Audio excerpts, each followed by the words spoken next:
नमस्कार। आज हम बात कर रहे हैं निबंध राजस्थान की सांस्कृतिक धरोहर के बारे में। यह निबंध बीए प्रथम वर्ष के अनिवार्य हिंदी के पाठ्यक्रम में निर्धारित है। अगरचंद जी नाहटा का यह निबंध राजस्थान की सांस्कृतिक धरोहर, राजस्थान की संस्कृति के कला वैशिष्ट्य के विविध रूपों को उजागर करता है।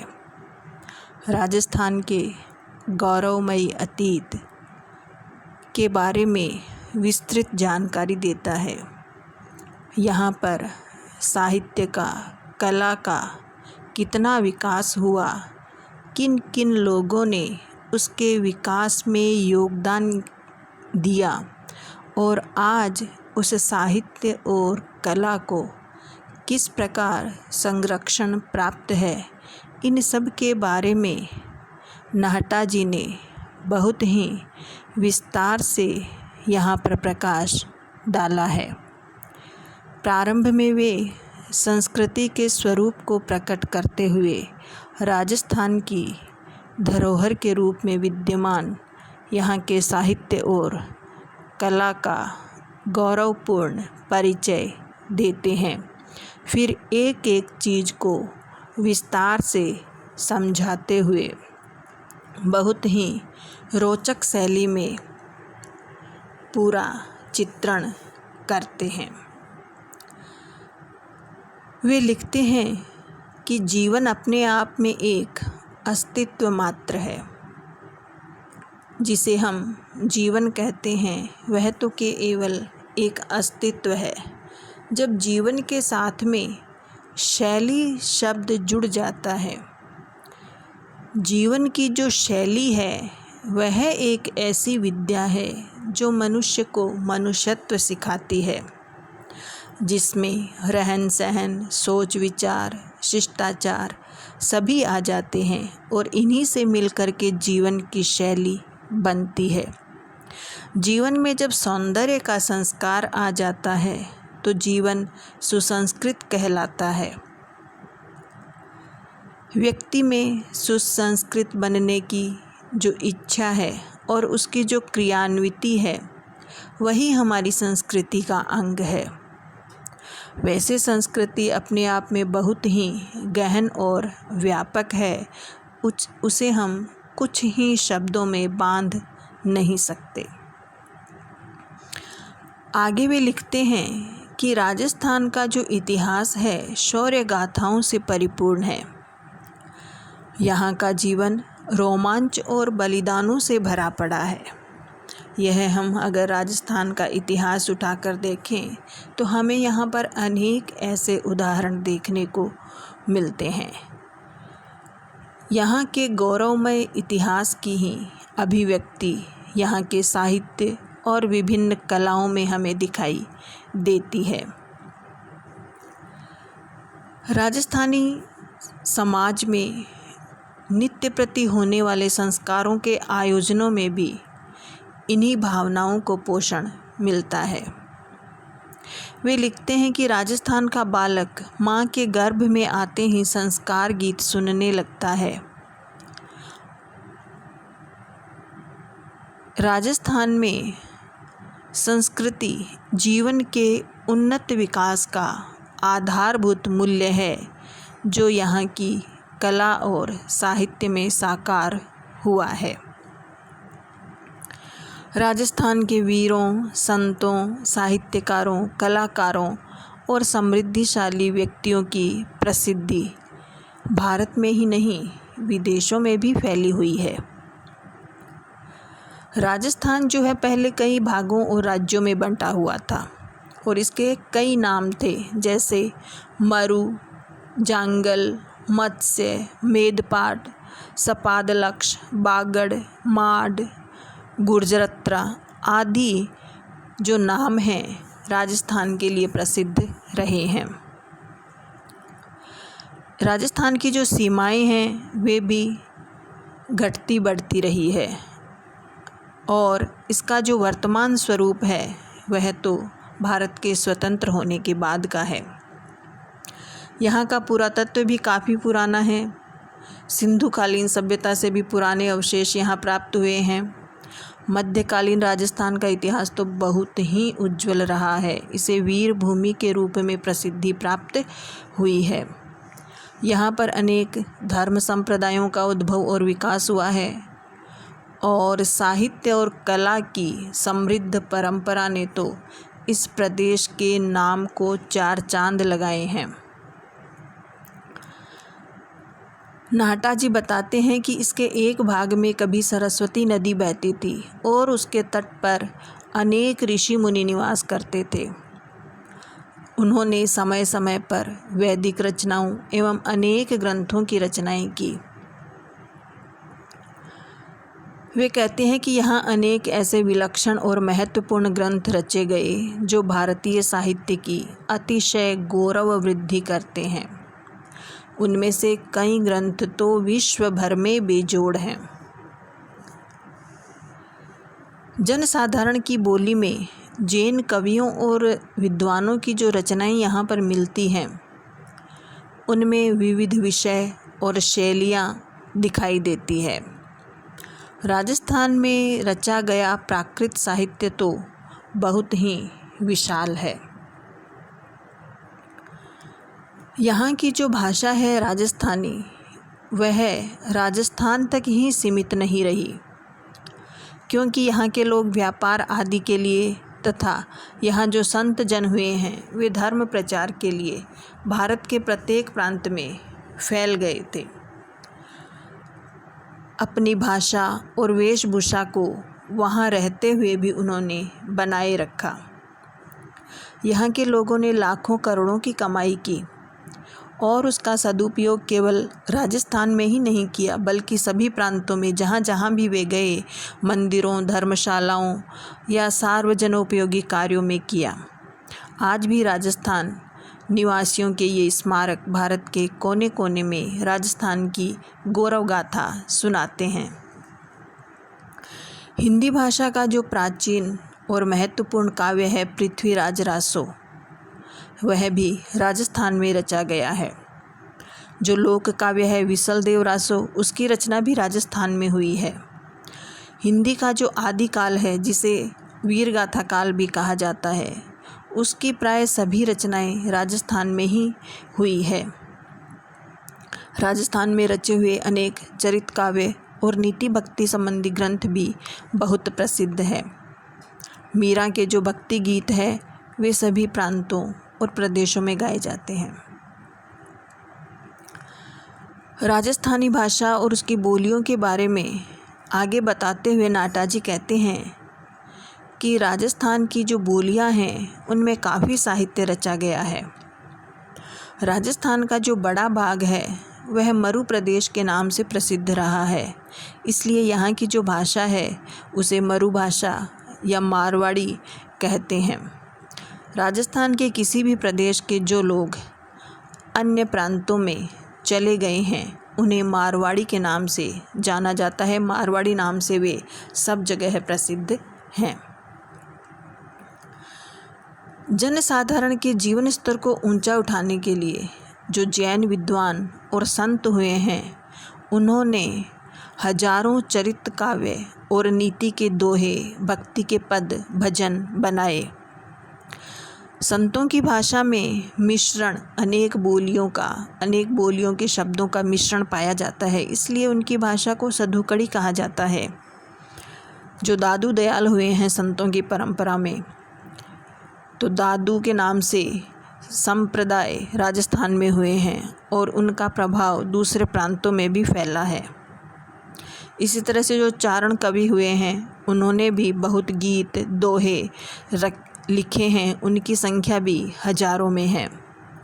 राजाओं और वीरों के लिए रचित उनके डिंगल गीतों और काव्यों और ख्यातों का तो इतिहास की दृष्टि से भी बड़ा महत्व है। ढोला मारूरा दूहा जो आदिकाल का प्रसिद्ध साहित्य है, यह प्रेम काव्य काफ़ी प्राचीन और प्रसिद्ध रहा है। राजस्थानी भाषा में जो ख्यात और बात लिखने की परंपरा रही है, ख्यातों और बातों की रचना भी खूब हुई है। प्राय सभी राजवंशों, राजाओं, ठाकुरों आदि ने छोटी मोटी कई ख्यातें लिखवाई। राजस्थानी बातें तो सैकड़ों की संख्या में विविध शैलियों में पाई जाती है और जन समाज में भी वे खूब ही लोकप्रिय है। यह तो हो गई साहित्य की बात। अगर कला की बात करें तो मानव मन को आकर्षित और प्रभावित करने वाली जो प्रमुख कलाएं हैं उनमें स्थापत्य, मूर्ति, चित्र, संगीत कला विशेष रूप से उल्लेखनीय है। स्थापत्य कला में भवन निर्माण, मंदिर निर्माण आदि आ जाते हैं। मूर्ति कला में पाषाण की अर्थात पत्थरों की, पीतल की आदि की मूर्तियाँ आती हैं। चित्रकला में विविध शैलियों के भित्ति चित्र, ताड़पत्र, कागज और वस्त्रों पर अंकित चित्र और इसके अलावा भी अनेक प्रकार के चित्र जो कहीं पर भी उकेरे जाते हैं उनका समावेश होता है। अगर संगीत कला की बात करें तो नृत्य, नाट्य, गीत, वाद्य आदि उसमें शामिल है और इन सभी प्रकार की कलाओं का खूब विकास राजस्थान में हुआ। रणकपुर आदि के जो मंदिर हैं, बहुत से दुर्ग हैं, बावड़ियाँ हैं, छतरियाँ हैं आदि यहाँ की स्थापत्य कला के बहुत ही सुंदर उदाहरण हैं। कई विशिष्ट मूर्तियों की ख्याति तो विदेशों में भी फैली हुई है। पीतल की कई मूर्तियाँ यहाँ की बहुत ही प्राचीन और सुंदर है। यहाँ पर मध्यकाल के बड़े ही मनोहर विविध प्रकार के पशु पक्षियों आदि के खिलौने भी प्राप्त हुए हैं। आबू, जैसलमेर आदि के मंदिर अपनी बारीक कारीगरी के लिए विश्व में प्रसिद्ध है। इन कलापूर्ण मंदिरों में छतों, स्तंभों, तोरणों, जालियों और उनके जो द्वार है उनमें बारीक खुदाई की हुई है। ऐसी खुदाई और कहीं भी नहीं मिलती। ऐसा लगता है उस खुदाई को देख करके कि जैसे कठोर पत्थर को मोम बना दिया गया हो। चित्तौड़ का जो कीर्ति स्तंभ है वह अनुपम और बेजोड़ माना जाता है। इस प्रकार से शिल्प, स्थापत्य और मूर्तिकला का यहाँ अद्भुत और असाधारण विकास हुआ है। राजस्थान में जो चित्र शैलियाँ प्रसिद्ध हुई है उनमें जयपुर, बीकानेर, बूंदी, कोटा, किशनगढ़, अलवर, मारवाड़ आदि की चित्र शैलियाँ बहुत ही प्रसिद्ध है। वैसे जो छोटे छोटे राज्य हैं, ठिकाने हैं, उनकी उपशैलियाँ भी बहुत हैं। ये जो समस्त शैलियाँ हैं इनके हजारों चित्र, चित्रित ग्रंथ और भित्ति चित्र यहाँ प्राप्त हुए हैं। राजस्थान के राजाओं ने और जैनों ने राजस्थानी चित्रकला को बहुत प्रोत्साहन दिया। जगह जगह पर राज्य के आश्रित और जैनों के आश्रित सैकड़ों चित्रकार शताब्दियों तक परंपरा से चित्र बनाते रहे हैं। चित्र भी अनेक प्रकार के यहाँ बनते रहे हैं। उसमें विविधता पाई जाती है, रंगों में अनेकता पाई जाती है। अगर फुटकर चित्रों की बात करें तो उनमें रागमालाओं, 12 मासों और भोगासनों इत्यादि के चित्र मिलते हैं। कृष्ण, राम, शिव, तीर्थंकरों, देवी देवियों आदि के धार्मिक और भक्ति प्रधान चित्र मिलते हैं। कृष्ण की विविध लीलाओं के चित्र तो बहुत ही बड़ी संख्या में यहाँ प्राप्त होते हैं। धार्मिक चित्रावली के अलावा यहाँ की ऐतिहासिक चित्रावली भी बहुत प्रसिद्ध है। ठाकुरों, राजाओं, संतों, सेठ साहूकारों आदि के चित्र उनके नाम के साथ में पाए जाते हैं। लेखक बताता है कि जो संस्कृति है लोक जीवन में सहज विकसित एवं स्फुरित होती रहती है। राजस्थान में अनेक प्रकार के मांडने और भित्ति चित्र देखने को मिलते हैं। यहाँ जो लोक जीवन में संस्कृति मिलती है उसके अनेक प्रकार के उदाहरण लेखक यहाँ देता है कि जो यहाँ पर मेहंदी लगाने की कला है वह भी यहाँ पर खूब प्रसिद्ध हुए हैं। और गाँव में जिस प्रकार से लोग चारपाइयाँ बुनते हैं उसकी भी बहुत शैलियाँ हैं। यह जो लोक जीवन में संस्कृति है इसमें इतनी विविधता है, इतनी कलात्मकता है। राजस्थान में जितने प्रकार के रंग पाए जाते हैं और प्रयुक्त किए जाते हैं वे विश्व भर में प्रसिद्ध हैं।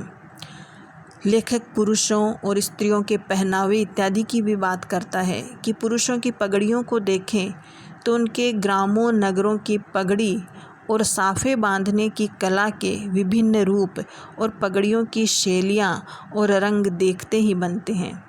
स्त्रियों की वेशभूषा में तो और भी अधिक कला पाई जाती है। उनकी जो चुंदड़ियाँ हैं, ओढ़ने हैं आदि के बंधेज का जैसा काम राजस्थान में मिलता है वैसा और कहीं भी नहीं मिलता।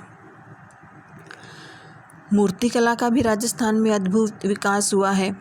अगर एक केवल राजस्थान जयपुर की ही बात करें तो यहाँ पर सैकड़ों परिवार केवल इसी काम में लगे हुए हैं और करोड़ों रुपयों से भी अधिक मूल्य की विविध प्रकार की मूर्तियाँ प्रतिवर्ष यहाँ पर बनती है और भारत के कोने कोने और विदेशों तक में पहुँचती है। यहाँ पर संगमरमर के सफ़ेद पत्थर की छोटी बड़ी इतनी भव्य और आकर्षक मूर्तियाँ बनती हैं कि वैसी और कहीं नहीं बनती। लेखक अंत में बताता है कि साहित्य और कला के संरक्षण, प्रोत्साहन और प्रचार, इन तीनों का कार्य राजस्थान में बड़ा उल्लेखनीय रहा है। राजस्थान में जितनी अधिक हस्तलिखित प्रतियां, उनके ग्रंथ भंडार यहाँ प्राप्त हुए हैं वे और कहीं नहीं मिलते। अलग अलग जगहों का उदाहरण देता है, जैसे जैसलमेर का, बीकानेर का, जोधपुर का, जयपुर का और इसके अलावा उदयपुर, अलवर, चित्तौड़। यहाँ के जो ग्रंथ संग्रहालय हैं ये हमारे साहित्य को, हमारी कला को संरक्षित करने में जुटे हुए हैं, प्रयासरत है। राजस्थान की संस्कृति के संरक्षण और विकास के लिए यहाँ की सांस्कृतिक अकादमियाँ और अन्य विभाग भी कार्यरत हैं, जिनमें